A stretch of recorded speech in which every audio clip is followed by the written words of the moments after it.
तो हमारे देश में कई सारी अलग अलग लैंग्वेजेस यानी भाषाएं बोली जाती हैं।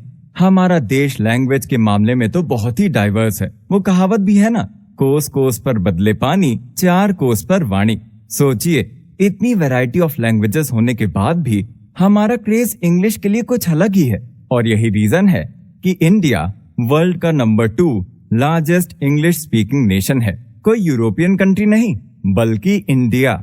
तो ऐसा कैसे हुआ कि जिस देश में इतनी अलग अलग लैंग्वेजेस और डायलेक्ट्स हैं, वहां पर इंग्लिश का इतना क्रेज?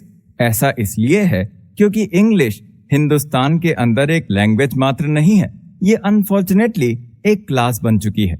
और ऐसा हुआ भी इसलिए क्योंकि अच्छी और बेहतरीन पढ़ाई का medium since British times English ही है। हायर स्टडीज का भी मीडियम इंग्लिश है। बड़ी बड़ी मल्टीनेशनल कंपनीज में भी इंग्लिश ही बोली जाती है। और इस तरह दुनिया भर में भी ये भाषा एक कनेक्टिंग लिंक का काम करती है। तो इसलिए इस लैंग्वेज की वैल्यू इतनी बढ़ जाती है, या कह लीजिए कि इसे सीखना जरूरी हो जाता है।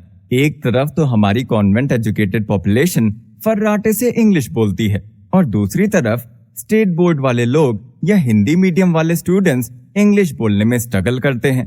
कई बार अच्छे ऑफर्स उनके हाथ से बस इसलिए निकल जाते हैं क्योंकि वो फ्लुएंट इंग्लिश नहीं बोल पाते। और तो और हमारे मिलेनियल्स और जेन जी जनरेशन अपने ही घर वालों से कम्युनिकेट नहीं कर पाते क्योंकि इंग्लिश और इसके वर्ड्स बैरियर बन जाते हैं। हमें भी तो इंग्लिश बोलने की जरूरत और उसे सीखने की जरूरत कभी ना कभी महसूस हुई ही है। याद कीजिए उन लोगों को जो खुद को फर्राटे वाली इंग्लिश से प्रेजेंट कर पाते हैं। टीम में उनकी वैल्यू अपने आप बढ़ जाती है, और अपॉर्चुनिटीज भी। साथ ही साथ टेक्नोलॉजी जिस तरह दिन ब दिन एडवांस होती जा रही है, उसी के साथ एडवांस होती जा रही है उसको चलाने वाली भाषा। इस मॉडर्न टाइम में शुद्ध हिंदी भी हम नहीं बोल पाते। हिंदी में भी हम इंग्लिश मिलाकर बोलने वाले लोग हैं। जिसे जो समझ आता है वो उसे वैसा प्रोनाउंस करता है, और गाड़ी बस धक्के से चलती जाती है। तो ऐसा क्या किया जाए कि जिन लोगों के हाथ अंग्रेजी में तंग हैं, वो भी ठीक ठाक इंग्लिश सीख सकें? वैसे तो बाजार में बहुत सारी बुक्स अवेलेबल हैं जो क्लेम करती हैं कि 30 दिन में इंग्लिश सिखा देंगे, पर क्या सच में आप उनसे चीजें समझ पाते हैं, या वो रोट लर्निंग यानी रट्टा मारना ही हो जाता है? नाउन की डेफिनेशन, उसके टाइप्स, प्रोनाउन क्या है, एक्सेट्रा एक्सेट्रा, सुबह पढ़कर शाम को दिमाग से आउट।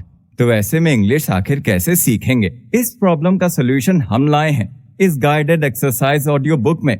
डरिए नहीं, इसमें आपको जो कुछ भी सिखाया जाएगा वो बहुत ही सरल भाषा में होगा और प्रैक्टिकल होगा।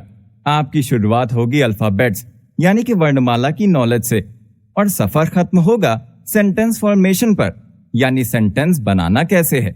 ग्रामर के सारे रूल्स जो आपको स्कूल में बहुत ही ऊट पटांग लगते थे, इस ऑडियो बुक से आपको क्लैरिटी के साथ समझ में आएंगे। आपको इसमें मिलेगा व्हाट्सएप पर इंग्लिश के यूज होने वाले सेंटेंसेस, डिक्शनरी के वर्ड कलेक्शन, मीटिंग में यूज होने वाली इंग्लिश, और भी बहुत कुछ। सोचिए जरा, आप अपना कोई भी दूसरा काम करते करते इंग्लिश बोलना सीख सकेंगे इस ऑडियो बुक की हेल्प से। है ना ये एक इंटरेस्टिंग और फन लर्निंग एक्सरसाइज?